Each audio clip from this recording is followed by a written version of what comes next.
Est-ce que c'est aussi extraordinaire que, par exemple, un album de Tintin avec la licorne? Ça, c'est génial, hein. Moi, on rêve tous d'un truc à la Goonies et d'un truc extraordinaire.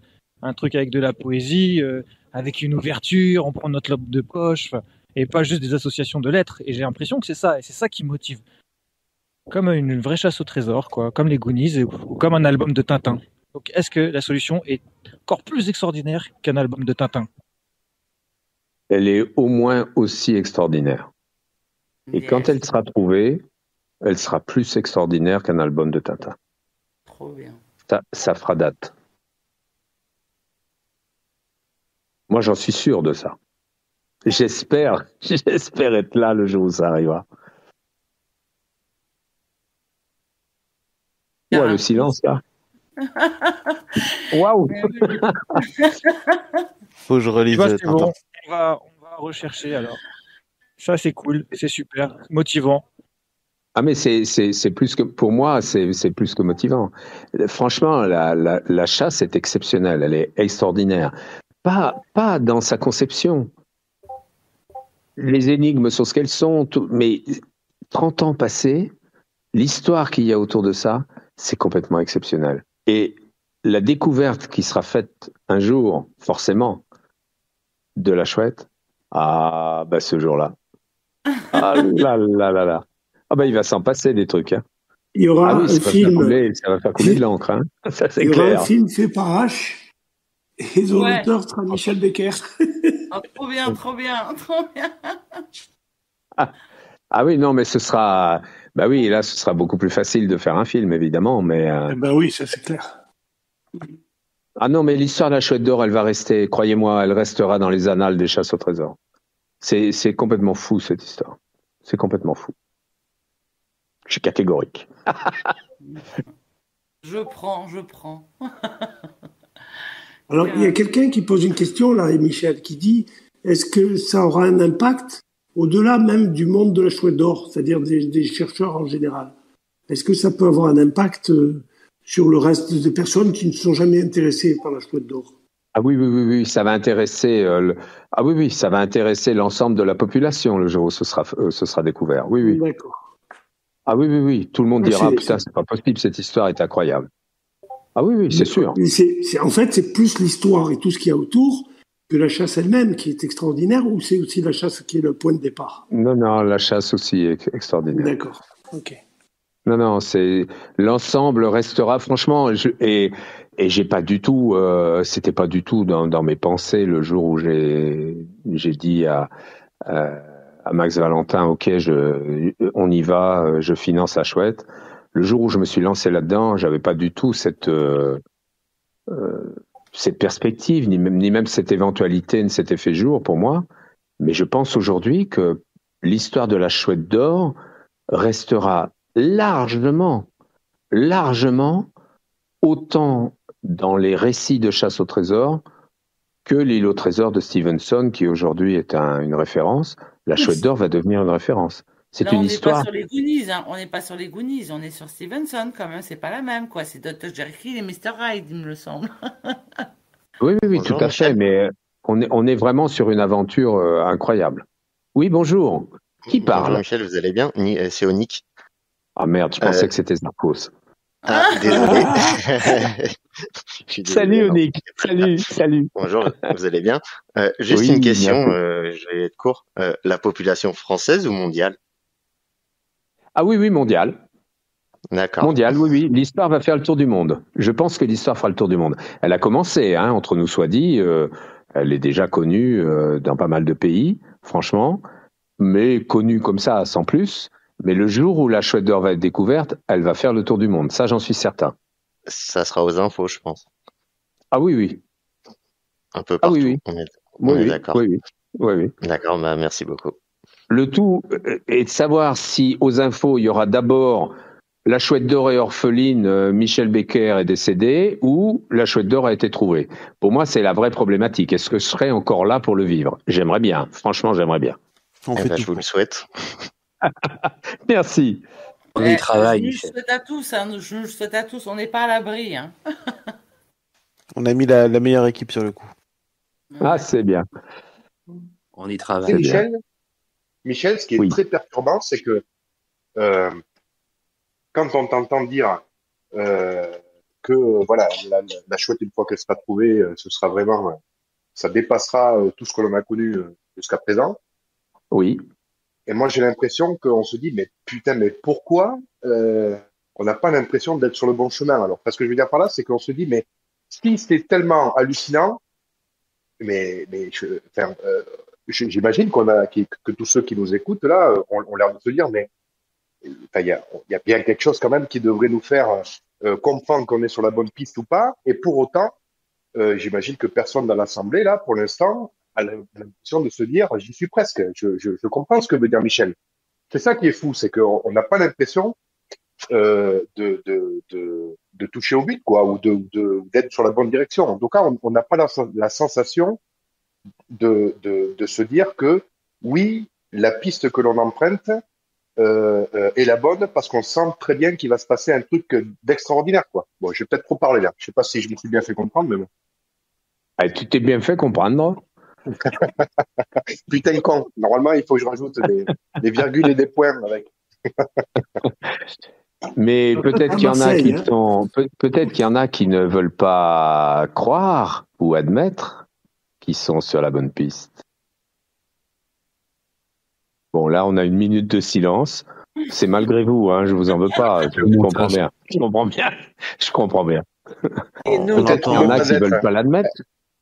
Être On ou ne entend pas beaucoup. être sûr, vous avez 2 heures. Voilà, vous rendez les copies à la fin.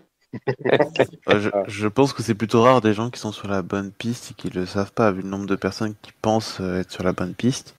Ce serait improbable, non? Mais il y en a qui pensent ne pas le savoir, mais qui sont peut-être sur la bonne piste. Tout Et le nous- problème est là. Le problème est Dénoncez-vous de- alors. Alors c'est parti là, hop là, tous ceux qui sont là, dénoncez-vous. le problème de cette chasse, c'est que il y a tellement d'informations qui sont publiées, qui existent sur le web, qu'aujourd'hui, personne n'est objectif.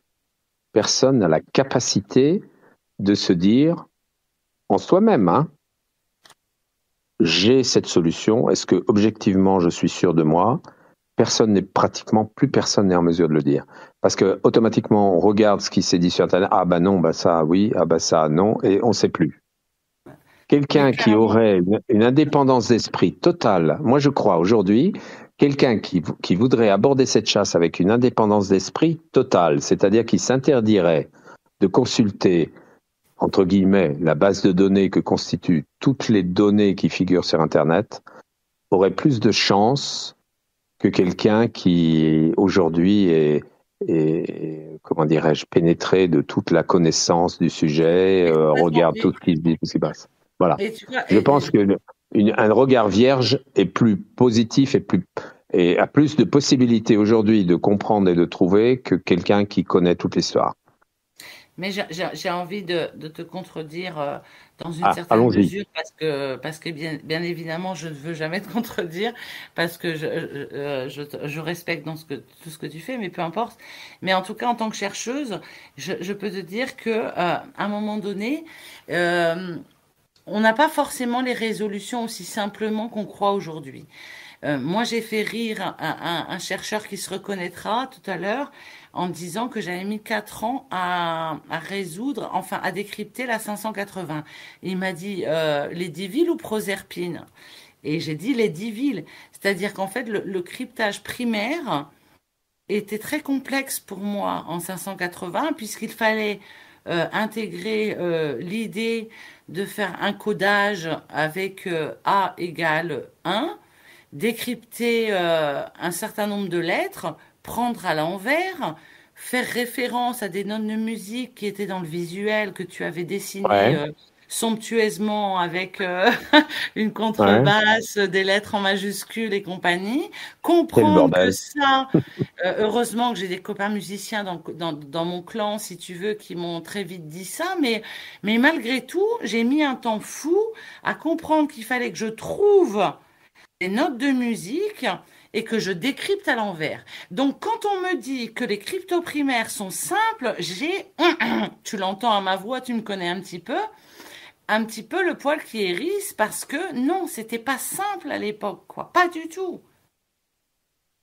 Et cette banalisation, si tu veux, des cryptos primaires et de dire que Max a banalisé ou a fait des machins, des trucs faciles. J'ai entendu Castor Junior, j'ai entendu Kinder Surprise, j'ai entendu Vache qui rit.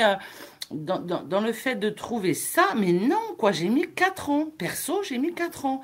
Donc, si tu me dis aujourd'hui que c'est accessible à quelqu'un qui n'a pas de grandes écoles, qui n'a pas une connaissance des chasses au trésor, de ce qu'est une résolution élégante d'une chasse au trésor, de ce qu'est un décryptage élégant d'une chasse au trésor, de ce qu'est l'interprétation, de trouver une ville sur une carte ou de trouver un concept, moi, je suis perdue. Je suis désolée, Michel. Là, du coup, je me suis un peu énervée, mais c'est pas contre toi, c'est contre tout le mécanisme que a insufflé ce jeu. Mais la problématique, elle n'est pas au niveau de la résolution des cryptos, etc. Ça demeure un exercice qui est à faire si on veut comprendre. D'accord. Ça, c'est compréhensible, c'est mesurable, on peut le cerner. Où la difficulté commence, c'est qu'est-ce qu'on fait de ce qu'on a trouvé. Et c'est là où ça se passe. C'est là où les trafics d'influence deviennent considérables. C'est là où certaines personnes veulent imposer leur point de vue, certaines personnes sont convaincues, d'autres pas. C'est à partir du moment où les décryptages sont faits. Ça, cet exercice-là, je le conçois complètement, Tina. Il peut y avoir des difficultés, ça peut prendre du temps, etc. Mais une fois qu'on a fait ces décryptages, après, il faut en tirer quelque chose. On a trouvé des trucs, des mots, des villes, des je sais pas quoi, que tu voudras. Qu'est-ce qu'on fait avec ça? Ouais. Mais tu l'as bien ressenti sur ce Discord, tu l'as bien ressenti avec la 2CO, tu l'as bien ressenti avec les anciens, tu l'as bien ressenti avec la garde rapprochée, j'aime bien le terme. Que effectivement il y a des choses généralement admises et dans ces généralement admis il y a aussi ce concept de réflexion. Il n'y a pas que ce concept de résolution, il y a ce concept de réflexion. Donc sur les cryptos généralement admis, je suis d'accord avec toi. Moi, je pense que tout est OK. Moi, j'étais très contente de trouver Proserpine alors que j'avais juste le puzzle. J'avais pas le code. J'ai vu que j'avais affaire à des gens qui avaient des connaissances et des compétences en crypto où je ne pouvais pas rivaliser. C'est-à-dire que je ne peux pas rivaliser devant les gens qui ont décrypté la 580 en quelques mois. J'ai mis 4 ans perso. Quand j'ai vu que c'était sur le net après, ça m'a foutu des boules. Mais bon, peu importe. Mais au-delà de ça, quelque part dans mon questionnement et dans ta réponse, tu confirmes implicitement, peut-être ou pas, je te laisse la possibilité de démentir bien entendu, que les cryptos généralement admis sont corrects, mais que l'interprétation qu'on en fait, on n'a pas pigé le truc. Je coupe mon micro, j'en ai peut-être trop. T'es pas obligé de répondre. Et on reparle de la chaîne. Ouais, bah oui. C'est vrai qu'on est en train de reparler de la chouette. Merde, alors. Ah non, ouais, tout à fait. Mais complètement. Bon, bah, je me tais. Michel, oui. L'endroit où tu vas faire le musée, il est loin des thermes de Rochefort. Je change de sujet. C'est très bien, Isidore. Merci, Isidore, merci. Est-ce qu'il est loin des thermes? C'est juste à côté, Isidore. Ah, c'est juste à côté. Ah oui. Parce que la fréquentation des thermes va reprendre un peu. Il y avait quand même presque 20 000 curistes par an à Rochefort. Il y en a 45 000. Et voilà, avec les accompagnants, ça faisait plus. Oui. Hein, parce que moi, j'étais médecin thermaliste avant qu'Aix ne ferme ses portes. Il n'y a pas de saut métier, Isidore, ne t'excuse pas. Je sais, tout le monde n'est pas parfait, ça je le sais. Et j'ai eu donc la connaissance de Rochefort parce que c'était une des 3 stations thermales qui s'occupaient des veines, de la phlébologie. Et donc il y avait, c'est ça, c'était autour de 20 000. Après ils avaient augmenté quand Aix a fermé. Et les 2 autres stations ont pris l'essor parce que Aix avait été fermé d'ailleurs. Le château d'eau faisait partie de la concession des thermes. Il est juste à côté. Normalement, c'est eux qui devaient s'occuper de l'entretenir, etc. Ils n'ont jamais rien fait, bien sûr. Mais ça en faisait partie, oui. Et c'est un peu à l'extérieur de la ville ou en pleine ville? C'est comment je vais te dire ça? C'est la périphérie immédiate. C'est au niveau des anciens remparts de la ville. Donc c'est vraiment c'est dans la ville et vu les programmes de rénovation qui sont prévus d'ici 5 ans, ce sera le nouveau centre de Rochefort. On va avoir une structure en plein centre-ville. Et il y avait une idée de similitude entre les eaux thermales et le robinet, ou c'était juste... Oh, c'est une histoire compliquée. Le forage à l'origine, le premier forage qui avait servi pour les thermes a été remplacé par un second forage, et les eaux thermales arrivaient. Initialement, elles arrivaient par un aqueduc souterrain. Ensuite, il y a eu différents forages qui ont été faits, qui se sont non pas taris, mais qui donnaient après des eaux trop chargées en sédiments. Et le château d'eau faisait partie du dispositif initial de l'alimentation en eau de la ville de Rochefort et était connecté sur les mêmes sources en fait que les thermes. Ouais. Ok. Voilà. Parce que c'était une belle image quand même, le robinet pour une station thermale, c'est pas mal. Hein. Encore que le robinet, ça fait plus remise en forme et eau traitée que eau naturelle, puisque normalement on doit l'utiliser dans les tas où elle est sourde. Mais bon. C'est pour ça qu'avec ça fermé. Dans mon esprit, c'était une structure à vocation artistique destinée à accueillir un certain nombre de sculptures. Bon, après, la façon dont les résidents, dont les institutions en place prennent la chose, après, ce n'est plus maîtrisable. Oui, certes. Mais bon, cela dit, j'ai pas l'intention de partir en croisade sur ce truc-là. J'ai déjà consacré beaucoup d'argent et 4 ans de ma vie à ce projet. J'en ai consacré encore beaucoup plus à la Chouette d'Or. Je mets les deux ensemble dans le même panier puisque je fais le musée de la Chouette d'Or. Et puis après, je vais m'occuper un peu de mes créations. Je vais m'occuper un peu d'autre chose, quoi. Après, si on nous met des bâtons dans les roues, c'est dommage. Tant pis. Si on nous met pas de bâtons dans les roues, on trouvera des partenaires financiers pour faire la deuxième tranche. Mais non, mais il n'y aura pas de bâton dans les roues. Il y a trop d'énergie positive dans ce jeu. C'est vrai que j'ai jamais eu de bâton dans les roues, moi. C'est vrai que je sais pas trop ce que ça veut dire. Ça change. Mets-toi sur coussin d'air. Mets-toi sur coussin d'air. Ce sera mieux. C'est ça. Mais non, c'est génial, c'est génial. Bon, alors moi, je voudrais bien que tous ces micros anonymes là. Qui nous écoute, y a pas quelqu'un qui voudrait prendre la parole là? Ouais, c'est chiant, ouais, c'est clair. Ouais, Fabergé. Fabergé, qui est Fabergé? L'œuf de Fabergé. Fabergé, on peut vous entendre? Fabergé. Fabergé, vous êtes avec moi? Est-ce que Fabergé va oser ouvrir son micro ou nous dire quelque chose? Fabergé. C'est le il a peur. Bon, Fabergé, niet. Manifestement, j'aurais pas de succès avec Fabergé. Bon. Mauvaise pioche, vas-y, repioche. Ouais. Je repioche? Bah oui. Mauvaise Mimi. Pioche, on repioche. Mimi, es-tu là, Mimi? Oh, Mimi, mais oui. Mimi n'est pas là. Mimi ne veut pas parler. Si, attends, il faut qu'elle pose son... Ça y est, Mimi a connecté son micro. Mimi. Oui, bonjour. Oh, bonjour, coucou. Mimi. Alors maintenant, je connais ta date de naissance. En effet. Tu es une toute petite, tu es une petite jeunette, Mimi. Ben, il en faut.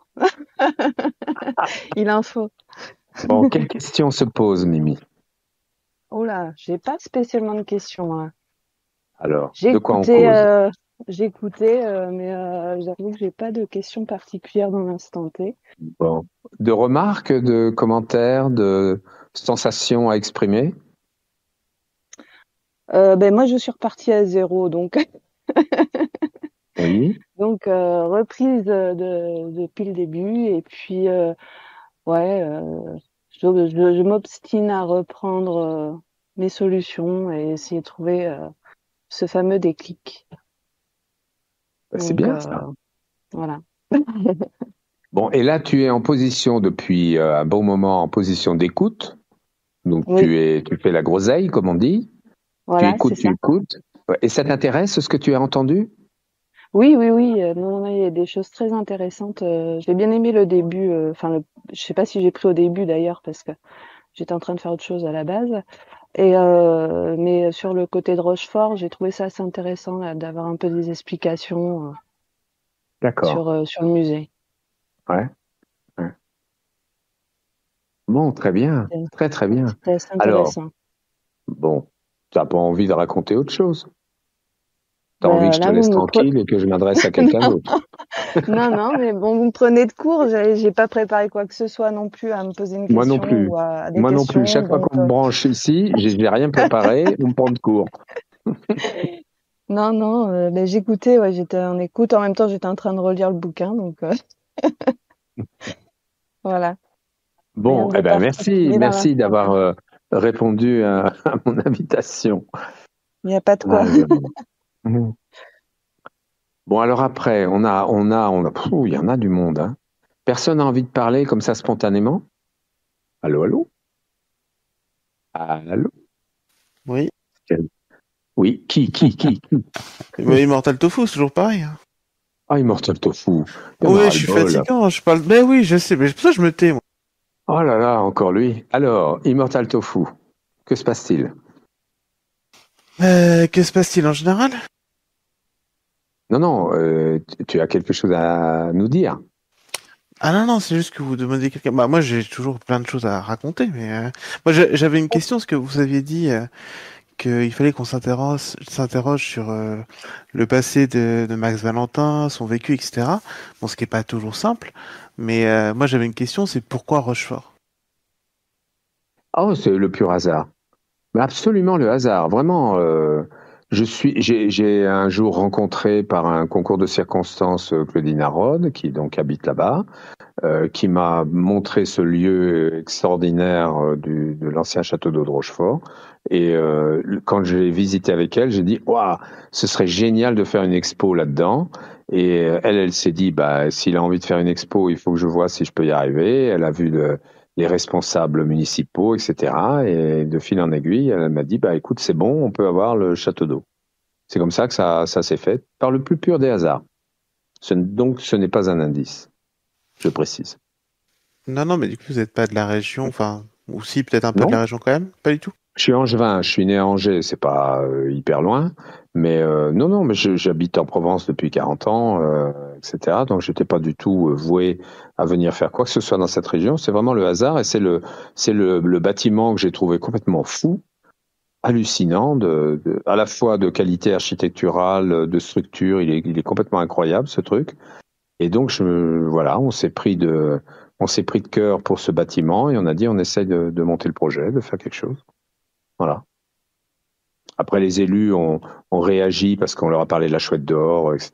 Je suis arrivé un jour en une table de réunion avec toutes les grands pontes du secteur. Je leur ai posé la chouette d'or sur la table et là, ils ont dit OK, on vous fait un bail de 90 d'abord. Voilà comment ça s'est passé. C'est rigolo, hein? C'est vrai, ça pourrait être dans le documentaire. Oui, bah c'était une réaction que j'ai trouvée sympa de la part des élus de dire bah tiens, on va avoir quelque chose d'un petit peu hors norme, d'un peu extraordinaire. Ça peut faire un attrait touristique, etc. C'était de bonne logique de leur part. Oui, moi je pose des questions, c'est pour alimenter le documentaire de H, hein, c'est pour ça. H. Merci, c'est gentil. Tu es en train de collecter les infos, c'est bon? Je note. Je note. Eh oui. Bon, alors après, moi... Michel, oui. J'ai une petite question qui me revient par rapport à la lecture. Pourquoi c'est toujours des petites questions, Mimi? Pourquoi t'as pas une grande question? Une grande question. Un jour, une grande question pour moi. Une grande question. Sur l'intro du livre où il est raconté un peu votre histoire et en l'occurrence cette fascination pour la chouette, c'est quelque chose qui a été quand même plutôt romancé ou est-ce que c'est quelque chose qui est vraiment sincère en fait? C'est la question que je me posais. Tu parles des cahiers secrets là? Oui, même dans le livre initial, quoi. Alors le livre initial, c'est le récit du livre initial. Il a été écrit par Régis Hauser disons que c'était il a rédigé ça comme il rédigeait un article pour vendre un produit, quoi. En fait, c'était pas 100% corrélé sur mon histoire réelle. En revanche, l'histoire de la chouette d'or, oui, il a un peu romancé. Mais la vérité sur la chouette, je dis ça simplement entre parenthèses, je disais ça parce que c'est le pain d'épices qui m'a les chouettes en pain d'épices et en papier mâché ou je sais plus. Ça m'a interpellée. Oui, non, mais ça c'est romancé, ça. Ça c'est romancé. Ouais. Mais l'idée de la chouette, effectivement, c'est bien moi qui l'ai eu. Et je l'ai eu effectivement par rapport à ma généalogie plus ou moins certaine, hein, d'ailleurs, peu importe, mais qui demeure un sujet toujours un peu intriguant. Et c'est vrai que cette idée de chouette, je l'ai eue au départ, je dirais, en réponse à la demande du sponsor qui voulait absolument un objet qui soit en corrélation avec tout ça.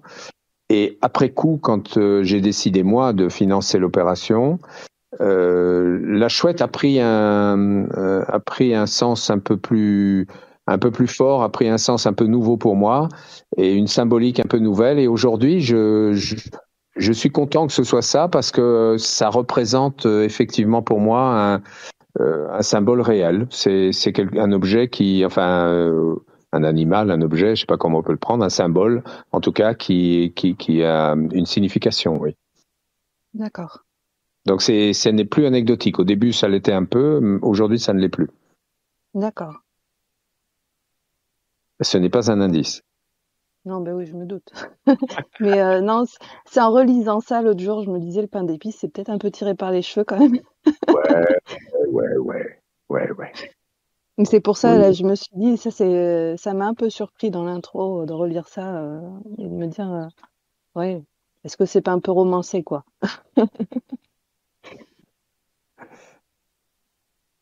C'était un petit peu romancé de la part de Max. D'accord. Bon, eh bien, qu'est-ce qu'on fait? On s'arrête là? Je crois pas. Hein. Normalement, on avait dit 2 heures. On avait jusqu'à 18h. Et 18h37. Moi, je te propose jusqu'à 19h. Carrément. Bah oui, parce qu'il y a certainement des timides là qui n'osent pas, qui vont prendre la parole tranquillement sur leur côté artiste qu'ils ont vu dans la chasse. D'accord. Et je pense à personne en particulier, je pense à celui qui va ouvrir son micro là incessamment sous peu. Bon, alors, moi je regarde dans les pseudos, qui sont toujours... Ah, Delta Fox. Qui est Delta Fox? Allô, Delta Fox? Allô? Ouais. Delta Fox ne répond pas. Bah, attends, tu sais, des fois c'est long. Hein. Ah ouais? Bah oui, parce que des fois on peut être dans sa cuisine et puis entendre la radio et se dire oh mon Dieu, Michel Becker m'appelle, il faut que je branche Non, mon Dieu, c'est trop. Moi, j'aime bien quand on m'appelle comme ça, mais quand même. Bon, Delta Fox, non, Delta Fox n'est pas en ligne.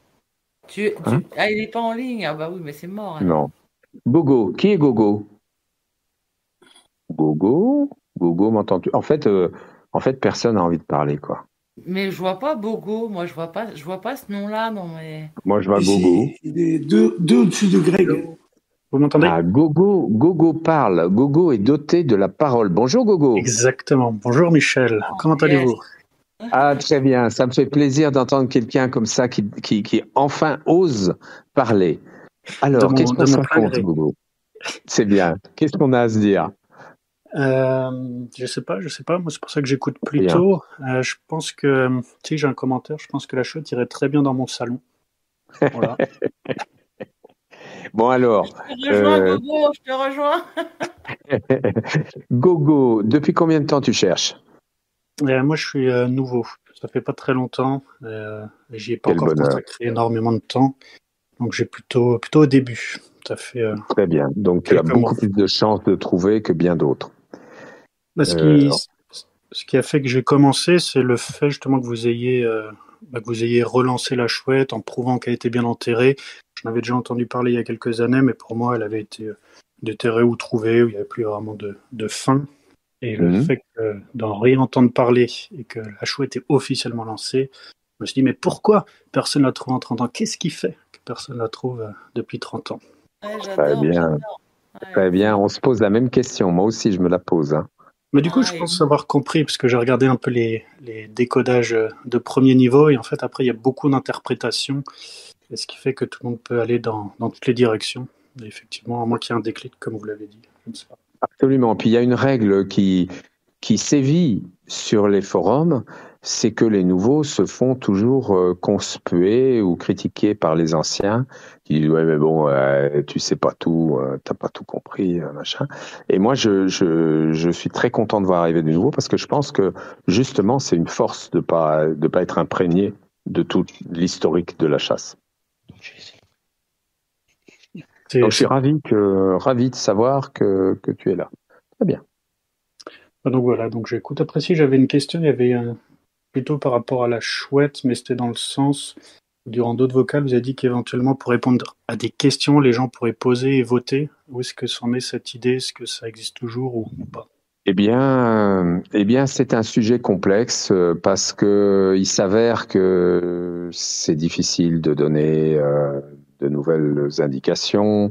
Ouais. C'est très compliqué de fournir des informations. C'est encore plus compliqué de répondre à des messages en privé parce que les questions qui se posent en privé, il y a un peu d'affect qui s'installe dans les échanges et puis les questions sont plus ou moins directes ou implicites, etc. Et donc, c'est vraiment extrêmement difficile pour moi de répondre. L'idée de voter pour des questions, c'était déjà d'éviter les questions, disons, pernicieuses qui tendraient à vouloir me faire un faux pas et révéler quelque chose que je ne devrais pas révéler. Jusque-là, ça ne s'est pas produit, hein, malgré ce que certains pensent. Je vous rassure, je n'ai rien révélé que je n'ai pas voulu révéler. Je n'ai dit que ce que je voulais dire. Et donc, c'est difficile, effectivement, d'arriver à instaurer un système de questions-réponses sans dénaturer la chasse, sans donner trop d'informations, etc. Donc, il y avait eu cette idée de dire, on met au vote des questions, comme ça, une fois qu'elles font consensus, on me les transmet et j'essaie d'y répondre. Mais je crois de plus en plus que je ne vais pas pouvoir répondre à beaucoup de questions, en fait. Je pense que le rôle, en fait, c'est difficile pour moi d'arriver à savoir exactement ce qu'on attend de moi. Mon rôle, c'est plutôt de contribuer à faire vivre cette chasse en disant oui, ça existe, oui, c'est vrai, ce que tu as très bien dit. Il y a effectivement une contre-marque, elle est enterrée, il y a eu un constat d'huissier, on sait que c'est vrai, on sait qu'il y a quelque chose à trouver. Mais après, les questions-réponses, ça reste un sujet très sensible. Je comprends. Ok, non, mais c'est pour ça d'où ma question, pour savoir si ça allait se faire ou pas. Peut-être que ça se fera. Aujourd'hui, je sais pas en fait. Je sais pas. On verra comment les choses évoluent. Okay. C'est un échange permanent, hein, même pour moi. Hein. J'apprends aussi à chaque fois que je viens, j'apprends des trucs, j'écoute et j'essaye de réfléchir à ce qu'on peut faire ou pas faire. Merci pour ça, Michel. Oh, de rien. Bon, après, j'ai le droit de piocher un pseudo. J'ai l'impression d'être. Allez, vas-y, fais-toi plaisir. Alors, dans la famille joueur, je voudrais Maral. Maral. Il a un joli avatar, Maral. Maral, est-ce que tu existes, Maral? Es-tu un robot? Es-tu une groseille inavouable? Maral a débloqué son micro. Maral. Je suis tout ça à la fois. Trop bien. Alors, Maral, qui es-tu? Je fais partie des gens que vous détestez. Je fais partie des anciens, des très anciens. Ah non, je ne déteste pas. Non, je peux pas laisser dire ça. Non, je ne déteste pas les anciens. Non, je les déteste pas. Je contre les anciens péremptoires, mais je ne déteste pas les anciens, au contraire, bien au contraire. Bonjour, Maral. Bonjour. Enchanté. Non, moi, je vais me présenter parce que je pense que je suis un des plus anciens. J'ai commencé en juin 93, tu vois. Oh la vache. Et oui, comme tu dis. On m'avait apporté la 530 découpée dans un magazine, un pote à moi qui sait que j'aimais les énigmes, choses comme ça. Il me dit tiens, c'est pour toi ça et tout. Et voilà quoi, c'est parti. Donc j'avais bien Oh, confirmation que la 530 était la première, hein, puisque c'était marqué, c'était dans le JDD, je crois, c'était ouais, en mai 93, il y avait un article du JDD en disant voilà la première énigme. Donc c'était déjà dévoilé comme étant la première. Et d'accord. puis après, alors moi je voudrais dire que comme je suis un ancien, je voudrais dire que les énigmes au départ c'était pas si facile que ça. C'était Ouais. pas, il n'y avait pas d'internet déjà. Oh, On avait un merci, Minitel qui merci, coûtait, merci, Maral. le Minitel il Écoutez, coûtait la peau du cul. la peau des fesses, voilà. Donc quand Ouais. on se connectait, on regardait 3-4 questions, donc forcément on lisait pas les 50 questions qu'il y avait eu la veille et on reposait les mêmes questions. Et bien entendu, à chaque fois, Maxi se fâchait parce qu'on posait 1000 fois les mêmes questions. Et ça, Ouais. c'est à cause du coût du Minitel, hein, tout le monde le sait. Et puis, non, et puis, comme tout le monde, dans les premiers mois, on arrive à Dabo, hein, sans Ouais. dire si c'est ça ou pas. Je pense que je dois être un des premiers à avoir écrit au syndicat d'initiative de Dabo en juillet 93. Il m'avait envoyé plein de brochures que j'ai gardées, en souvenir. Ouais. Je vous les passerai quand vous ferez Avec plaisir. les solutions. Voilà, qu'est-ce que je peux dire? Puis après, j'ai arrêté dans les années 95 parce que j'avançais pas, hein, comme tout le monde. Et puis, je me suis remis en 2000, j'ai arrêté, je me suis remis en 2005. Je me remets tous les 5 ans. Et là, je m'y suis remis parce que c'est cyclique et il faut que je la trouve, quoi. Donc, voilà. Hey, j'adore entendre ça. J'adore. Mais je pense pas Bon, plus, et ça, je pense alors? tranquillement. J'en suis nulle part en fait. J'ai rien de sûr à 100%, donc j'ai pas de zone, j'ai jamais eu de zone, j'ai jamais été creusé parce que tant que je serai pas sûr à 100%, je me déplacerai pas. J'ai déjà gagné des grosses chasses où je me suis déplacé. Quand t'es sûr quoi, t'y vas. Tu te D'accord. déplaces pas si t'es pas sûr quoi. Donc là, il y a Ouais. rien de sûr. Je suis loin d'y aller quoi. D'accord. Mais j'écoute, Ouais. j'aime bien écouter les nouveaux. Alors attention aux nouveaux qui ont des fois les réflexes des anciens, qui partent dans des trucs complètement ahuri. Il faut qu'ils se calment aussi.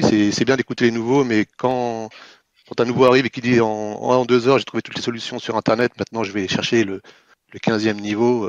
Non, non. Non, mais Je bien pense pas sûr, qu'on bien va sûr, bien sûr. conseiller, quoi. Non, bien sûr. Non, quand je Mais parle quand j'oppose entre guillemets dans mes propos les nouveaux, les anciens, c'est pour dire que du côté des anciens, que je ne déteste pas, hein, encore une fois, hein, faut pas me faire dire des choses que je n'ai jamais dites. non, mais je sais bien quel ancien tu détestes. Je la connais la bande de vieux grigous, mais pour moi c'est des piliers de comptoir. Ils sont assez indifférents. Faut même pas en parler, quoi. C'est toujours les mêmes depuis. Dieu, mais il est pire des que moi. années. Il est pire que moi. Maral, merci. Non, mais c'est vrai. J'en connais personnellement en plus des vieux grigous, hein, parce que depuis le temps que je tourne dans les chasses au trésor, j'en ai vu. Pour moi, c'est très chiant de lire que c'est comme ci, c'est comme ça, c'est pas autrement, etc. Ces gens qui sont péremptoires, qui jamais. prétendent, voilà. Bon, c'est ça qui m'agace et rien d'autre. Mais au contraire, non seulement je déteste pas les anciens, mais je suis extrêmement admiratif de gens qui depuis 30 ans continuent, etc. Et c'est sincère, hein. C'est vraiment Voilà, sincère. on cherche pas depuis 30 ans, on cherche régulièrement depuis 30 ans. Oui, voilà, sporadiquement, bien sûr. Ouais. Moi, j'ai des chasses on a mis 4 ans à trouver, certaines. Donc, mis bout à bout, la chouette, j'ai peut-être cherché, 5-6 ans.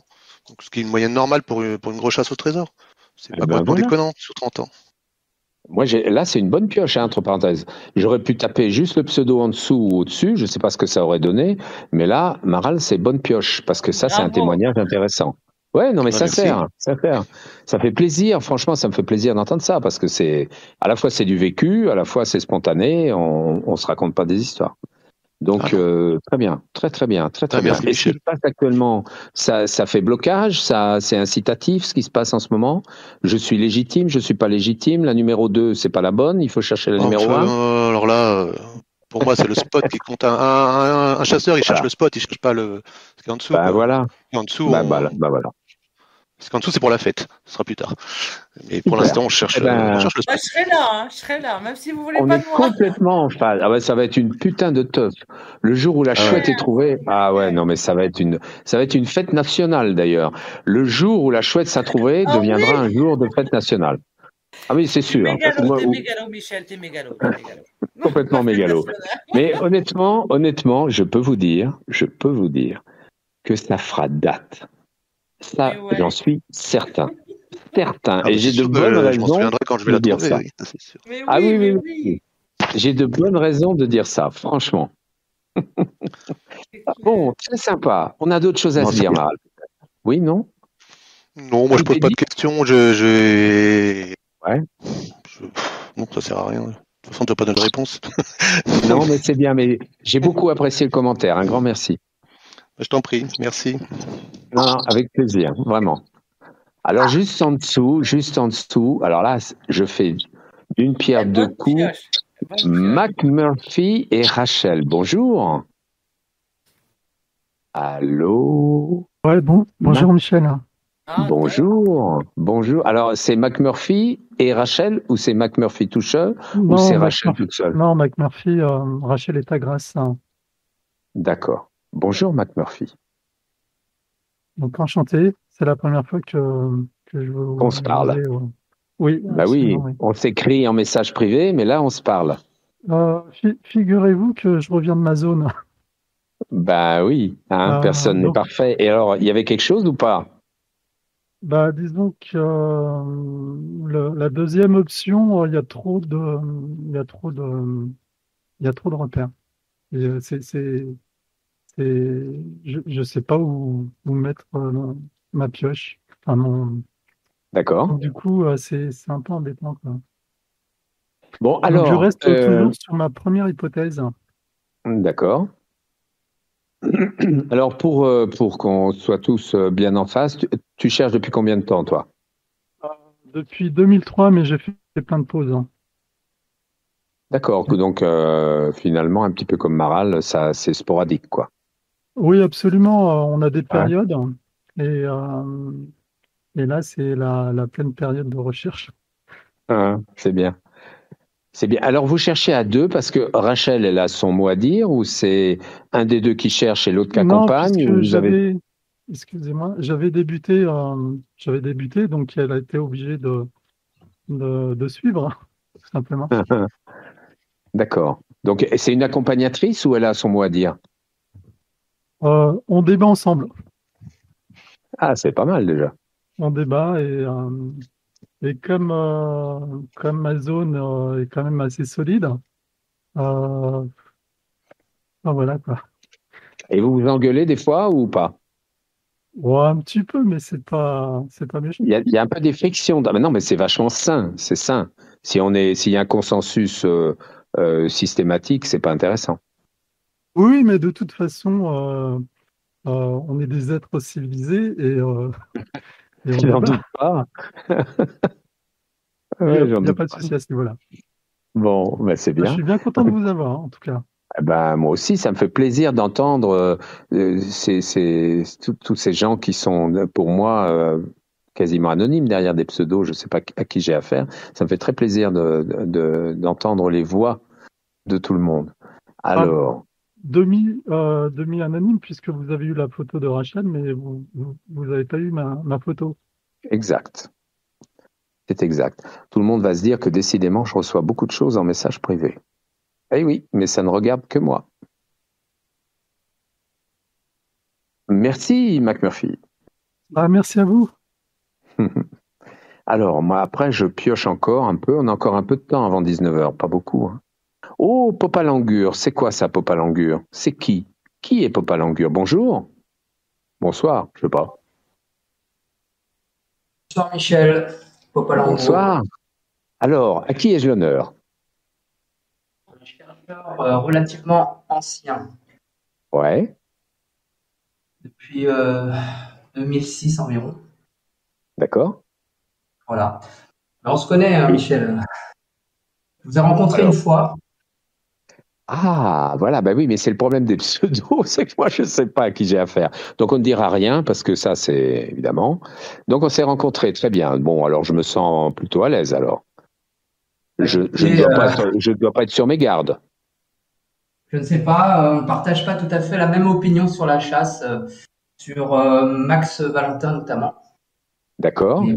Voilà. Non, mais c'est tout à fait permis, c'est-à-dire, quelles sont nos divergences? Elles ne sont pas tellement liées à la personne, mais elles sont liées plutôt aux solutions, celles que vous avez en votre possession. Oui. Et celles de Max Valentin que je considère comme étant les bonnes. Mmh. Voilà. Et allez-y. Oui. Parce que tu es convaincu que celles que j'ai ne sont pas celles de Max Valentin? J'ai un sérieux doute quand même par rapport au fait que il y avait un objet en fer dans la tombe de la chouette qui ne correspond pas du tout à ce qu'avait dit Max Valentin. D'accord. Ouais, mais il y a beaucoup de des choses tout à fait, qui sont pas tout à fait logiques dans ce qui est décrit dans le PV de l'huissier. Bon, passons, c'est pas le plus important, on va dire. Et je travaille tous les jours à trouver la contre-marque numéro 1 sur 8 parce que c'est la seule qui m'intéresse à ce stade. Voilà. D'accord. Ben, c'est intéressant qu'on puisse en parler de vive voix, je trouve. C'est très intéressant parce que moi, j'ai tout lieu de penser que, comme je l'ai affirmé il y a quelques minutes, dizaines de minutes, j'ai tout lieu de penser que la contre-marque numéro 1 n'est plus dans le circuit de la chasse de la chouette d'or. Elle est quelque part probablement, mais elle est plus dans le circuit. Elle a été placée ailleurs. Ça, c'est, j'allais dire ma conviction. Enfin, c'est la déduction à laquelle j'arrive de par des éléments factuels que je détiens. J'avais une question qui me taraude concernant que vous aviez dit à, je crois, Joshua Gate au sujet du visuel de la 520. En disant qu'à l'époque, vous disiez que ça ressemblait a priori tout à fait à l'endroit où elle était enterrée. Est-ce qu'après avoir été sur le site, du moins ce que vous considérez comme étant le site, vous diriez la même chose encore aujourd'hui? Alors, ce que j'ai peint représente, comme le cahier des charges me l'a demandé, un emplacement où il y a des herbes, où il y a un trou et une lumière qui sort du sol. C'est en tout cas ce que ça veut évoquer. Les lointains sont le fruit de mon imaginaire, contrairement à ce que pensent certains qui ont vu des indices.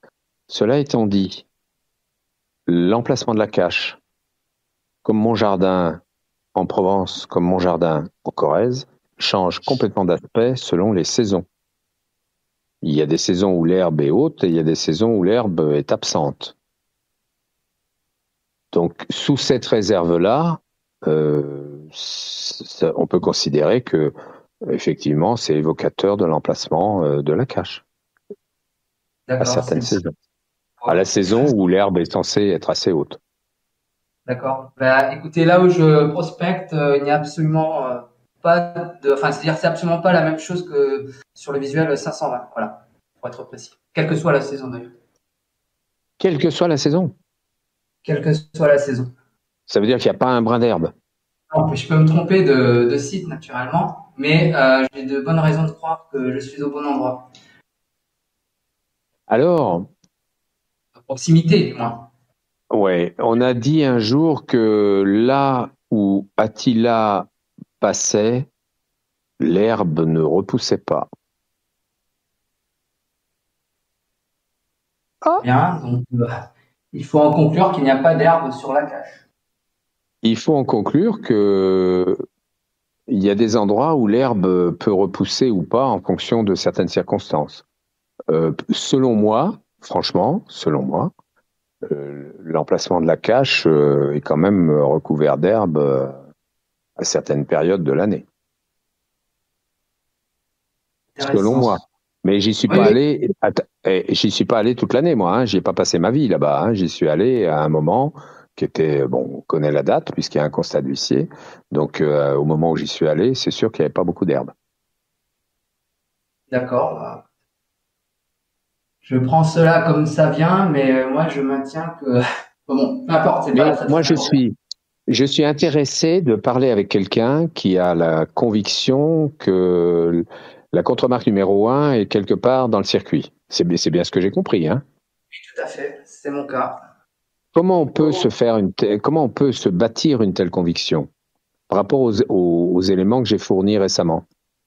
Comment on peut se convaincre que à partir du moment où il y a un emplacement, je précise ma question, à partir du moment où, accompagné d'un huissier, je valide toutes les solutions de toutes les énigmes, je valide la super solution, l'emplacement de la cache, et où j'affirme, et je suis en mesure de le faire, comme d'ailleurs l'a fait avant moi Max Valentin, qu'il n'y a aucune possibilité qu'il y ait un autre endroit qui corresponde à ces solutions, et où je dis à cet endroit très précis, j'ai trouvé un oiseau en ferraille, j'ai remis la contremarque numéro 2, comment peut-on se forger une conviction que ceci n'est pas vrai? Sur quoi tu te bases pour dire ça? Enfin, pour penser ça. Mes solutions. Ah, d'accord. J'ai commencé la chasse en 2006. Certains me reconnaîtront peut-être à ce que je vais dire. Donc, j'ai mis quelques mois pour trouver la zone et encore quelques mois pour trouver le site. Et quand on a le site, la façon dont on trouve le site à l'aide bien sûr des solutions, on sait qu'on est sur la trace de la chouette d'or et on est vraiment à proximité. D'accord. C'est imparable. C'est imparable. Je l'ai peut-être déjà écrit sur d'autres forums. Si je donnais mes solutions, un certain nombre d'entre les chercheurs seraient immédiatement sur place. Ne serait-ce que pour voir, bien sûr. Mais comment se fait-il que tu ne sois pas allé déterrer la contremarque? Parce que je pense qu'il y a sur la fin une grosse difficulté qui est liée au fait que la super solution ne soit écrite nulle part, qu'il faut la composer de toutes pièces à partir ce qu'on appelle les reliquats des énigmes. Et il suffit qu'un seul reliquat ne soit pas le bon pour qu'on fasse une erreur de visée, de distance, de direction, où on se trompe dans la méthode, parce qu'il peut y avoir une méthode sans distance, c'est possible aussi. Donc, il se peut très bien qu'il y ait une erreur infime et qu'on ne trouve jamais. On peut creuser à 3 mètres à côté, 2 mètres, sans jamais trouver. Et comment tu... D'accord. Et comment tu expliques que tes convictions prévalent sur mes affirmations? Je suis susceptible d'avoir donc de mauvaises solutions, c'est ça ta théorie? Ma théorie, c'est qu'il y a un problème quelque part dans les solutions qui mènent à la contremarque numéro 2. D'accord. Alors, je ne veux pas être affirmatif. Si tu l'es quand même pas mal. Je peux tout imaginer. Non, oui, je suis affirmatif dans le sens où je pense qu'il y a un problème, mais je ne veux pas être affirmatif sur l'hypothèse qui fait que vous soyez allé précisément à cet endroit-là. Le cheminement qui y mène. Ouais. Voilà. Ouais. Alors, il y a plusieurs hypothèses qui circulent. C'est très intéressant pour moi. C'est très intéressant et très étonnant de voir une telle conviction. C'est d'ailleurs dans ce sens-là que j'ai dit il n'y a pas longtemps là sur ce vocal que je n'avais pas l'ambition de convaincre parce que je me rends bien compte que je pourrais pas. Et là, en l'occurrence, je comprends bien que je te convaincrai pas, en aucun cas, pas plus que tu ne m'en convaincras d'ailleurs. Mais c'est très intéressant de comprendre comment peut s'échafauder une conviction aussi claire, aussi nette, aussi formelle, qui exclut toute autre possibilité. En 2009, je vous avais rencontré. Ouais. Je vous ai fait parvenir, ou je ne sais plus si je vous les avais données sur place ou quoi. Enfin, je vous ai donné mes solutions qui menaient au site précis. On s'était rencontrés où? Comment ça s'appelle? Saint-Martin, non? Saint-Martin, je ne sais plus. D'accord. Dans votre village. Voilà. Je vous ai donné mes solutions. Vous m'avez par la suite dit que c'était troublant. Bien sûr, vous ne connaissiez pas à l'époque les solutions. Peut-être dites-vous cela à d'autres chercheurs, bien sûr. Ensuite, je vous ai demandé de me renvoyer les solutions, ce que vous avez fait. Je m'en souviens très bien. Je vous ai même exclu de ce forum il n'y a pas longtemps. Oui, non, mais je suis très content. Je suis très content qu'on puisse débattre comme ça. Donc, je vous confirme d'une manière formelle que vous êtes dans l'erreur. Je respecte complètement vos convictions. Je ne suis pas là pour démolir personne. Je vous confirme que vous êtes dans l'erreur. Et je vous confirme que la plus grande anomalie qui puisse, pour moi, se révéler dans tous les échanges que j'ai aujourd'hui et dans tout ce que je peux lire sur d'autres forums, la plus grande anomalie, c'est que personne ne songe à remettre en cause le personnage de Max Valentin. L'histoire de cette chouette, elle a été menée, gérée organisé uniquement par Max Valentin, jusqu'à son décès. Et au-delà de son décès, il m'aura fallu 13 ans pour reprendre la main sur le jeu. Donc moi, je n'ai jamais eu la main sur le jeu. Je n'ai jamais pu agir sur le jeu. Donc toute anomalie qui se révèle aujourd'hui ne peut pas venir de moi. Oui, Elle ne mais peut venir que d'éléments antérieurs. Et par conséquent, ce qui me surprend, c'est qu'il y ait une forme de refus, de déni d'événements, d'agissements qui auraient pu être du fait de Max Valentin et qui auraient pu conduire aujourd'hui à une situation effectivement pour le moins paradoxale. Ça, je suis d'accord. Oui, mais moi je me base sur la piste en elle-même, je me base pas sur la personnalité de Max Valentin ou la vôtre. Si la piste n'arrive pas, il faut bien me comprendre, si la piste n'arrive pas là où moi je suis arrivé, c'est qu'elle n'est pas bonne. Elle peut très bien arriver à la vôtre. Non, il n'y a pas de possibilité. Je connais les solutions. La disquette que j'ai m'a été remise par la famille de Régis Hauser. Elle était dans les affaires personnelles de Régis Hauser. C'est la disquette qui avait été initialement déposée chez l'huissier Louquet. Et cette disquette contient les solutions de la chasse. Il n'y a pas deux solutions possibles. Là-dessus, je peux être formel. Par rapport aux énigmes, je parle pas de la super solution prise extérieurement au jeu.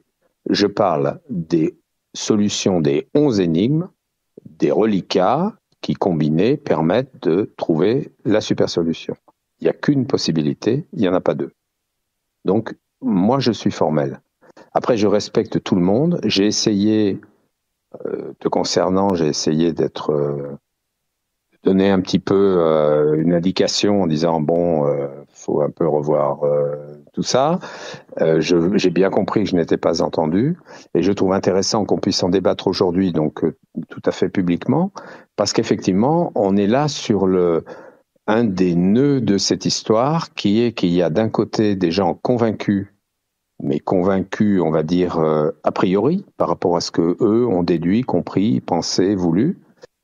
Et puis il y a en face quelqu'un, moi en l'occurrence aujourd'hui, qui dit attendez, j'ai pris tous les éléments, j'ai tout fouillé, j'ai tout recoupé, j'ai tout vérifié, et je vous dis voilà, c'est comme ça. Et je trouve très curieux de devoir, mais j'y arriverai pas de toute façon à convaincre, j'ai bien compris, surtout te concernant. Je me souviens très très bien de notre rencontre, j'en ai un souvenir extrêmement précis, de tous nos échanges aussi. Il y a un moment où, je veux dire, la communication c'est un dialogue de sourds, en fait. Moi, j'ai des éléments factuels. Toi, tu es comme beaucoup d'autres, tu as des éléments subjectifs qui sont tes déductions, tes convictions, tes certitudes, mais qui ne reposent pas sur des éléments factuels. Moi, je m'appuie sur des éléments factuels. C'est pour ça qu'aujourd'hui, bien sûr, on me dit j'ai pas les bonnes solutions, je brode, j'invente, j'ai pas tout compris, j'ai tout compris. Avec les documents que j'ai en main, il faudrait que je sois vraiment idiot pour pas avoir tout compris. J'ai absolument tout compris. De toutes les énigmes, de toutes les solutions, j'ai tout compris. J'ai parfaitement assimilé le truc et je dis aujourd'hui, il n'y a pas d'autre solution que celle que j'ai. C'est une certitude absolue et l'huissier avec lequel j'ai travaillé a tout regardé avec moi, il n'y a pas d'autre solution possible. Voilà, il fallait que ce soit dit. Alors après, on reste probablement chacun sur ses positions, mais c'est un échange tout à fait intéressant. Et la divergence de point de vue n'était pas une raison pour m'exclure de Discord. La raison de l'exclusion ne repose pas sur le fond, elle repose sur la forme. Il y a un moment où me répéter des choses, me redire des choses qu'on m'a déjà dites, auxquelles j'ai déjà répondu, devient pour moi insupportable. Et vouloir systématiquement dire que je ne peux pas faire ci, je n'ai pas le droit de faire ça, je veux dire, je suis blindé. En termes d'environnement juridique, je suis blindé. Avec des gens qui connaissent le sujet sur le bout des doigts, le dossier sur le bout des doigts. Et j'ai en face de moi des gens qui font une procédure et qui sont des amateurs. Crowley est un amateur. Crowley n'est pas du tout un juriste. Crowley est un expert à la retraite, etc. La 2CO, c'est connerie sur connerie. Les héritiers savent pas trop ce qu'ils font parce qu'ils ont un avocat qui sait pas trop de quoi il parle. Moi, j'ai un avocat qui connaît le sujet sur le bout des doigts, qui te connaît, qui connaît ton pseudo, qui sait exactement ce qui s'est passé, qui connaît tout ton historique, qui sait que tu es venu me voir, qui connaît toute l'histoire, il connaît les chercheurs par leur pseudo, il suit ces forums régulièrement, ceux-là et d'autres. J'ai un avocat qui passe des centaines d'heures sur le dossier. Ça me coûte une blinde, mais j'ai un avocat qui connaît le dossier comme aucun autre avocat ne le connaît. Donc je maîtrise le sujet de A à Z. Et quand j'affirme un truc, et ça me ferait vraiment plaisir que tu m'écoutes sur ce point-là, quand j'affirme un truc sur la chasse, c'est que je suis sûr de moi. Jamais je ne me permettrais de dire « c'est comme ça » si j'avais le moindre doute. Je n'ai aucun doute sur le fait qu'il y a une solution, une seule, un emplacement possible, un seul, et que ça correspond exactement aux solutions que j'ai. Et les solutions que j'ai viennent des affaires personnelles de Régis Hauser, Max Valentin, et ça n'est pas à remettre en doute. Et personne dans mes détracteurs ou dans mes opposants ne détient le moindre document qui permet d'invalider ça. Ce ne sont que des convictions, des opinions personnelles, mais ça n'a pas de valeur juridique. Voilà où j'en suis aujourd'hui. Donc j'ai essayé à diverses reprises de répondre aimablement, courtoisement à tes questions, que tu as reposées, tes affirmations que tu as réitérées ici, ailleurs, en disant Becker raconte des conneries, etc. J'ai bien vu tout ça. À un moment donné, ça devient stérile. C'est pas la peine. Si vraiment on en est là, c'est pas la peine qu'on discute. Après que tu viennes écouter, ça me dérange pas. Mais que tu interviennes en disant c'est pas vrai, c'est pas possible, vous avez pas le droit de faire ci, vous avez pas le droit de faire ça. Il y a des juristes, il y a des avocats, c'est leur métier. Et puis il y a des gens qui sont des chercheurs, qui sont des joueurs. C'est pas leur métier de faire du droit. Donc aujourd'hui, moi, je suis dans une procédure qui est assez complexe, on va dire, du fait qu'on évoque des choses qui se sont déroulées sur 30 années. C'est quand même un dossier de 30 ans. Donc c'est très compliqué. On parle de quelqu'un qui est décédé. On retrouve des papiers. J'ai encore eu des documents il y a 8 jours qui m'ont été communiqués par les héritiers, qui sont des documents que je ne soupçonnais pas. Il y a encore des trucs qui sortent. Ce dossier est bien trop complexe pour qu'on puisse m'opposer à moi qui prends la peine de me plonger là-dedans, de passer des centaines d'heures à fouiller, à étayer, à comprendre, à raconter et à conforter les joueurs dans le sens où ils participent à un jeu qui est réel, où il y a quelque chose à trouver. On ne peut pas m'opposer à moi des convictions qui consistent à dire « mais moi je suis sûr que j'ai trouvé ceci, j'ai trouvé cela ». Ce n'est pas possible, ça n'a pas de racines juridiques, ce ne sont que des convictions personnelles, des idées personnelles, ce que je respecte. Mais à un moment donné, si ces idées personnelles sont associées à des commentaires du style « Becker raconte des conneries, Becker ne sait pas, Becker n'a pas les bonnes solutions », personne ne peut dire ça. Et je ne peux pas laisser quiconque l'affirmer, c'est pas possible. C'est beaucoup plus compliqué qu'on ne l'imagine.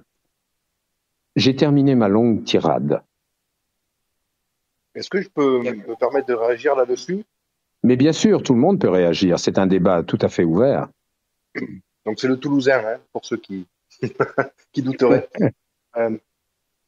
Moi, je me pose une question, peut-être pour aller dans ton sens, mais je suis pas là pour aller dans ton sens, hein, mais c'est une réflexion comme ça. Tu dis que il y en a, à ton avis, par rapport à ce que tu as lu, qui sont sur la bonne piste. Comment se pourrait-il qu'il y ait des gens qui soient sur la bonne piste si tes solutions sont fausses? Donc en gros, ce que je suis en train de dire, c'est envisager que les solutions que tu as eues en main soient fausses, mais ça veut dire aussi que certains que tu considères toi sur la bonne piste auraient une bonne piste fausse. Enfin, c'est là où j'arrive pas à comprendre moi ce principe de deux solutions possibles. Non, il n'y a pas deux solutions possibles. Il y a en fait ce qui moi m'a le plus surpris en réalité le jour où j'ai eu en main les solutions. Ce qui m'a le plus surpris, c'est que depuis le départ du jeu, je n'avais aucune idée évidemment d'où était la cache. J'avais accompagné une ou deux fois des chercheurs, notamment ceux qui ont commis après quelque indiscrétion, sur des lieux qui n'ont rien à voir avec la cache. Ils étaient convaincus, ils m'avaient démontré que c'était là et pas ailleurs, que c'était pas possible autrement. Et quand j'ai eu les solutions en main, Les 11 solutions aux 11 énigmes conduisent effectivement à une zone qui est bien précise. La super solution qu'on peut mettre en place ensuite avec, appelons ça les reliquats par commodité, puisque c'est le terme auquel on a été habitué à faire référence. Une fois qu'on utilise ces reliquats, on trouve l'emplacement précis. Ce qui m'a le plus étonné, et je n'attendais pas ça parce qu'il s'est passé tellement de trucs dans cette chasse que j'avais des gros doutes, ce qui m'a le plus étonné, c'est que ça tombe effectivement pile poil, c'est un point très précis, c'est une définition très précise qui me permet de dire aujourd'hui, même dans les théories où on dit mais Max Valentin a laissé une fausse disquette au cas où quelqu'un tomberait dessus, machin, tout ça c'est du roman. Il n'y a pas d'autre possibilité, il n'y a qu'une solution à toutes ces énigmes, il n'y a qu'une super solution, il n'y a qu'un endroit possible, c'est celui-là. Il n'y en a pas d'autre possible, c'est même pas imaginable. Ce n'est pas imaginable. Moi, je le sais. Et c'est difficile pour moi, effectivement, de rester, je dirais, de marbre quand j'ai des gens en face de moi qui me disent c'est bidon, c'est pas possible. Quand je vois un Zarkos qui se targue de chercher la numéro 1, ben, bon courage, il la trouvera jamais, quoi. La numéro 1, si un jour elle est trouvée, selon moi, ce sera quelqu'un par hasard avec un détecteur de métaux, avec un arbre déraciné, je ne sais quoi, qui, si elle est enterrée dans une forêt, j'imagine qu'elle est enterrée dans un endroit un peu reculé. C'est ma théorie, parce que de ce que je sais, la disparition de la numéro 1 n'est pas connue des héritiers. Ils ne sont pas au courant de ça. Et ce que je pense, c'est que c'est quelque chose que Max Valentin a fait tout seul, ça. En se disant, quand le procès sera terminé, je récupère la numéro 1, je récupère la chouette d'or, je remets la numéro 1 et tout va bien. Pour moi, c'est ça l'histoire. Après, quand je vois des gens aujourd'hui qui me disent non, il y a les solutions conduisent à la numéro 1, il y a pas, mais moi je sais que les solutions ne conduisent qu'à un endroit, il n'y a pas deux possibilités. C'est là où je deviens un peu chaud bouillant et où je dis arrêtez de m'enquiquiner avec vos théories fumeuses. Il n'y a qu'une possibilité de solution, il n'y en a pas deux. Les 11 énigmes, les reliquats, la super solution, c'est un endroit. Il n'y a pas deux endroits possibles. Donc à partir de là, c'est pas la peine de chercher la numéro 1, elle n'est plus à sa place. Aujourd'hui, c'est la numéro 2. Et on peut m'opposer tout ce qu'on veut. Je respecte des gens qui sont convaincus d'autre chose. Je ne vais pas chercher à les convaincre. Ils ont le droit d'être convaincus d'autre chose. Mais ils n'arriveront jamais. Ça, je sais qu'ils n'arriveront jamais à trouver quoi que ce soit. Moi, j'avais une question dans ce sens, justement, c'était par rapport à la personne qui On est en train de revenir sur la chouette, hein, mine de rien. Mais bon, ça fait rien. Allons-y. Je me demandais juste, en fait, si je ne connais plus son pseudo, mais la personne qui cherchait la numéro 1, la semaine prochaine, la numéro 2 est trouvée. Est-ce qu'elle continue à chercher la numéro 1? Moi, ce que je pense, c'est que la numéro 1, elle est enterrée quelque part. Parce que, bon, dissimuler un objet comme ça, c'est quand même gros. Mettre ça dans son appartement ou sa maison, ça voudrait dire en parler à sa femme, à ses enfants, machin, c'est pas très discret. C'est pour ça que je pense qu'elle a été enterrée quelque part. Mais elle est enterrée dans un lieu qui n'a aucune corrélation avec les énigmes, avec la chasse, donc il peut pas être trouvé par la résolution des énigmes, en aucun cas. Donc, si elle est trouvée un jour, elle est trouvée par hasard. Elle est trouvée par quelqu'un qui, je sais pas moi, qui quadrille un lieu avec un détecteur de métaux, par un terrassier qui va faire des travaux dans un coin, je ne sais pas quoi. Je ne sais pas où elle est, donc je peux pas dire. Mais elle ne peut être trouvée que par hasard. Ou alors elle a été détruite, elle était confiée à quelqu'un qui, au décès de Max, l'a balancée au fond d'une rivière ou je ne sais quoi, tout peut être imaginé. Mais de toute façon, la numéro 1 n'est plus en circulation dans le cadre du jeu. C'est pour ça que je dis aujourd'hui, bah ok, apportez-moi la numéro 1, je vous donne la chouette en or. Quelqu'un qui m'apporte la numéro 1 aujourd'hui en me disant, bah voilà, j'ai résolu les énigmes de telle et telle manière, je suis arrivé à tel endroit, j'ai trouvé la numéro 1, je lui donne la chouette d'or. Je risque rien, il n'y a pas deux solutions possibles. Il n'y en a qu'une. Et je la connais. Et c'est la seule qui peut coller avec les 11 énigmes. Il y a quand même un moment où il faut m'écouter. Je les ai lues, les solutions. Je suis pas idiot, je suis pas débile, tout ça. C'est troublant pour moi d'être obligé d'insister comme ça parce que j'ai franchement un peu de peine à comprendre qu'on remette ça en doute. Je me dis, mais comment peut-on douter de ce que je dis? comme notre cher Popalangure, là, qui, évidemment, je comprends très bien, je sais exactement ce qu'il pense, je connais son... j'ai oublié la solution à laquelle il est arrivé, parce que quand il dit qu'il m'a soumis ses solutions, c'était il y a quand même un certain nombre d'années, donc je ne sais plus où c'est, je lui ai renvoyé ses solutions, je ne les ai pas conservées, très bien. Mais sa théorie, je la respecte. Néanmoins, elle peut pas être bonne. Il n'y a aucune possibilité qu'il ait raison. Aucune. On est d'accord, mais après, la question, c'est est-ce que, même sociologiquement, toutes ces personnes qui cherchent la une, moi, je me demande, en fait, si la 2 est trouvée, est-ce qu'ils continueront à chercher? C'est ça ma question, et c'est une question de bonne foi. La réponse, elle est simple. Hein. La réponse, elle est très simple. À partir du moment où la une a disparu, il y aura toujours quelqu'un pour la chercher. Mais ce sera plus dans le cadre du jeu. Parce que ça correspondra, en aucun cas, ça ne peut correspondre aux énigmes. Il y a aucune possibilité. Maintenant que des gens continuent à la chercher, bah écoute, oui, bien sûr. Il y en a sûrement qui continueront à chercher.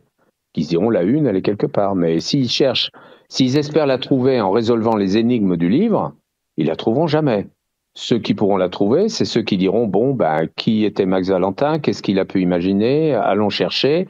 Elle ne peut être cherchée qu'à tâtons. Elle ne peut être trouvée qu'avec un détecteur de métaux, une pelle mécanique ou je ne sais quoi, ou par hasard, ou quelqu'un qui va labourer un champ, ou je sais pas. Mais si elle est enterrée, ce dont je ne suis pas certain non plus, mais c'est ce que je pense comme étant l'hypothèse la plus probable. Michel? Ouais. J'ai un souci en parlant de chouette. En fait, j'ai un souci. J'ai pas la place pour les bouteilles chez moi. Oh, c'est pas grave. Chez moi, j'ai pas la place. C'est pas grave. On a créé un sous-sol de 400 mètres carrés au Château d'Eau. Il y a une partie en cave, en terre battue, qui est magique. Cave en pierre, terre battue, fraîche toute l'année. On les gardera. Il n'y a pas de problème. Ah bah, vous me rassurez. Il n'y a pas de problème.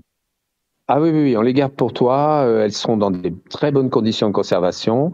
De temps en temps, comme il se doit, on testera les bouchons, on goûtera pour voir si le vin n'a pas tourné ni rien du tout. Aucun problème. Donc, Michel, ça voudrait dire que tu as eu des retours et que ça a avancé, cette histoire de bouteille là? Non, j'ai pas encore de retour. Le problème, c'est que la structure qui m'avait promis ces bouteilles à l'époque, qui était donc la Fédération des caves particulières de France, n'existe plus aujourd'hui. C'est le syndicat, je sais plus quoi. Et j'ai eu une personne qui a été enthousiaste, qui m'a dit c'est superbe.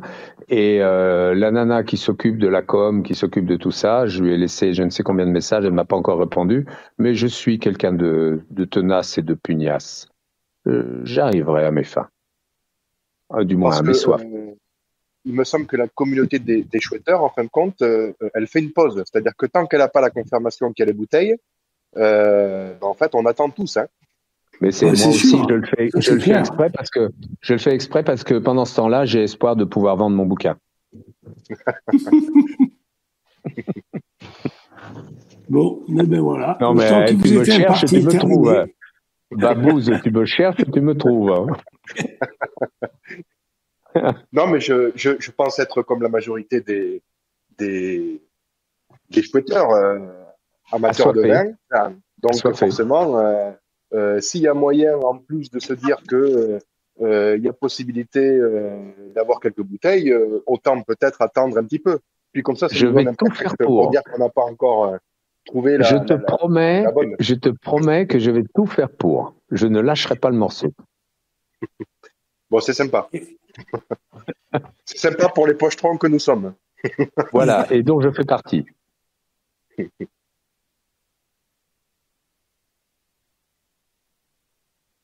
Bon, ben on a un grand... Alors là, on a quelqu'un qui a... Alors c'est marrant parce qu'il y a deux pseudos l'un sous l'autre. Il y en a un qui s'appelle 13 et l'autre qui a un trèfle à 4 feuilles. Alors 13, qui est 13?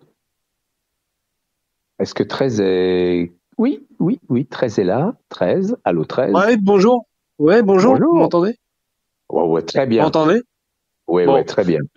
C'est la première fois que je viens sur le Discord. Et je sais pas très bien m'en servir, on va dire. Oui. Ah bah là, c'est facile, il suffit de parler. Voilà, petite question. Je manipule pas très bien. T'as choisi ton pseudo avec ton département? Non, pas du tout, mais presque. D'accord. Il y avait un petit accent. Non, je suis normand. D'accord. Ah oui. Ah oui, mais c'est pas si loin. Non, donc je disais que oui, j'étais là depuis la première fois sur le Discord. Ouais. Et parce qu'avant je regardais un peu les comptes rendus qui étaient faits sur certains forums. Ouais. Notamment sur le forum de Zarco, sur lequel je vais beaucoup. Ouais. Et justement, je t'ai envoyé un message tout à l'heure en te disant que précisément, parce qu'il y a à peu près 1 heure, tu parlais de ce forum de Zarco, qui moi m'a beaucoup inspiré, que je trouve très très riche. Il est très bien foutu d'ailleurs, il est très bien fait. Hein. Ouais. Et justement, je t'ai écrit pour te dire que pas plus tard qu'aujourd'hui, sur le forum de Zarcos, il est devenu interdit de parler de Michel Becker, de parler du cahier des charges et de parler de ce qu'ils appellent le piaf de fer. Voilà. D'accord. Bah, ça illustre. Aujourd'hui, on n'a plus le droit. C'est un sujet tabou en fait. On n'a plus. Alors, il y avait un certain nombre de sujets tabous sur le forum, et ça fait maintenant partie des sujets tabous. Donc bon, je trouve ça. Bah écoutez, vous tous là qui m'écoutez. C'est un peu étrange. Ouais, bah oui, mais c'est le reflet du parti pris qu'il peut y avoir dans cette histoire, de tout ce schéma de conviction absolue, etc. Comme je viens d'échanger à l'instant avec quelqu'un qui est venu me voir, qui me connaît, qui sait que je suis pas spécialement un fou furieux, à qui je dis attention, j'ai tout vérifié, j'ai des éléments concrets, j'ai tout ça. Non, ce que vous avez en main, c'est pas bon, ça existe pas, c'est pas possible, c'est pas vrai. Bah ma foi, c'est comme ça. Bon, après là, tu as, c'est toi qui as choisi d'aller parler à des gens. Là, tu es tombé sur lui. Oui. Alors, je m'y attendais pas du tout. Bon, il était là masqué puisque c'est vrai que je l'ai expulsé banni du forum précédemment. Ça me gêne pas qu'il soit là, qu'il le sache. Ça me dérange pas du tout. Ce que je trouve malsain, Pardon?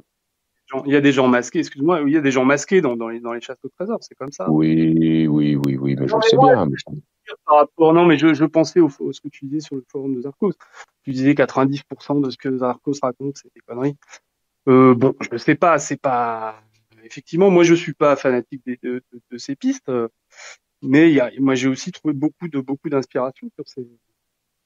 Mais on peut trouver beaucoup d'inspiration, mais où les choses deviennent complètement malsaines, et je reste complètement catégorique là-dessus, c'est quand les gens deviennent péremptoires en disant c'est comme ça. Oui, alors. Zarcos répond pour le peu que j'en ai vu, parce que j'ai pas. Pardon? Non, excuse-moi, on se coupe la parole. Donc les gens aient des convictions profondes et remettent en cause à la limite ce que tu racontes. Bon, c'est une chose, mais je trouve très dommage que sur un forum aussi public, on n'ait plus le droit de parler de tout un tas de sujets. Enfin, c'est un scoop, hein. Je savais pas que c'était devenu interdit, mais ça me flatte énormément.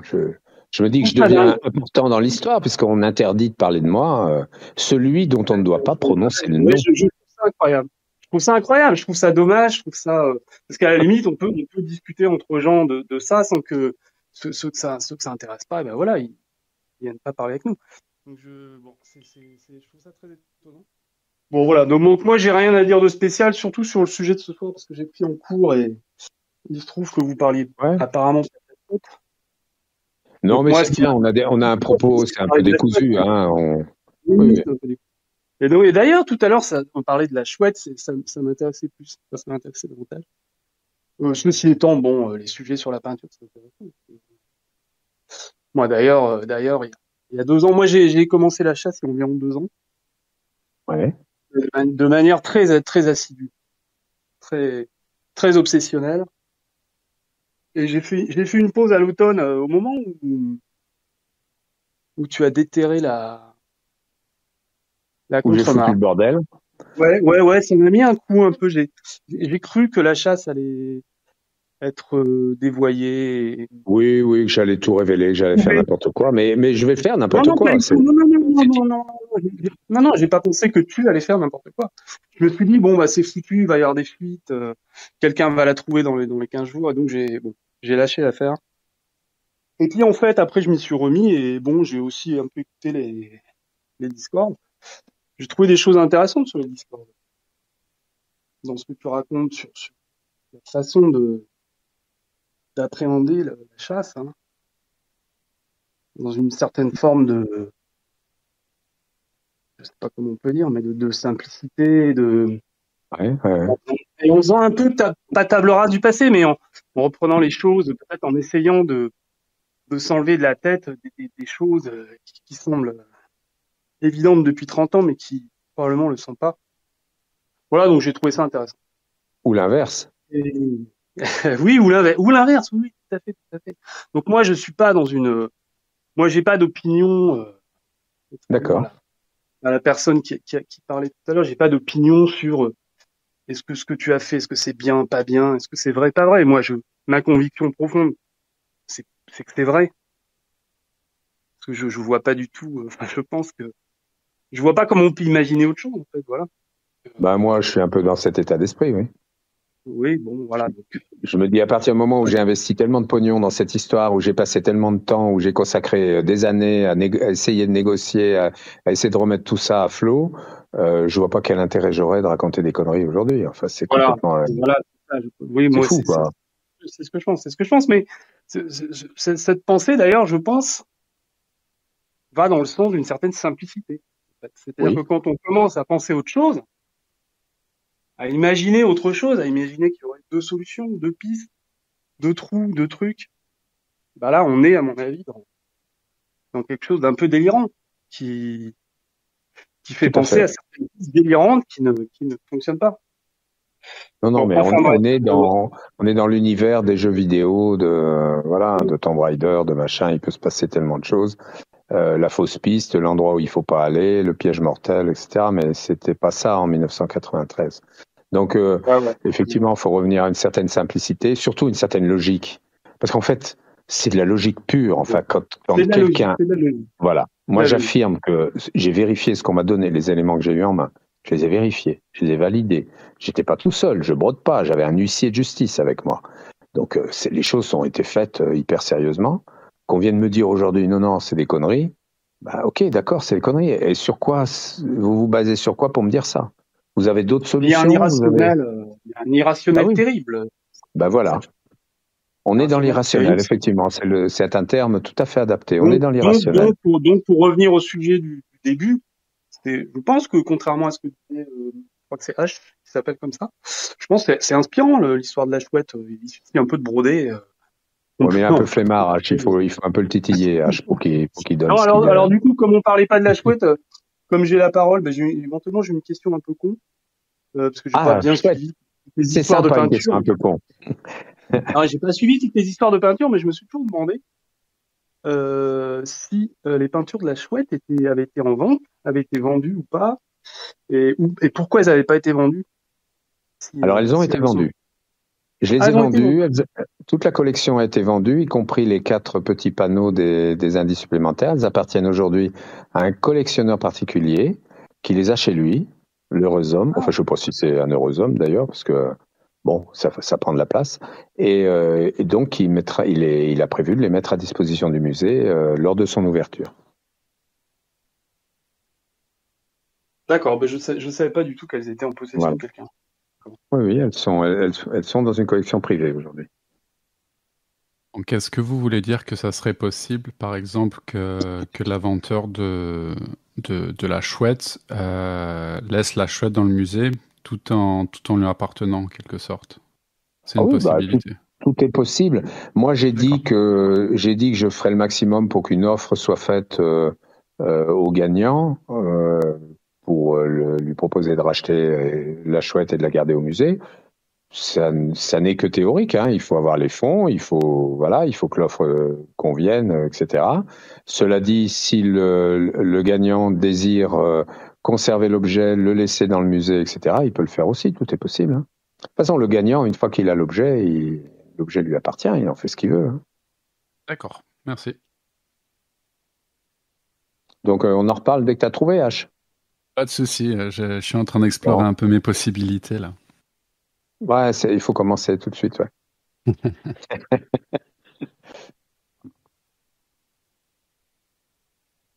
Oh, c'est intéressant d'interroger comme ça, d'essayer de connecter des gens quand on. Oh, il y en a un tiens, qui a un nom rigolo là. Testab. C'est qui Testab? Testab. Testab. Es-tu là? Pas de succès là. Allô, allô? Non, Testab ne nous entend pas ou ne veut pas parler. Ça doit être quelqu'un de pas recommandable.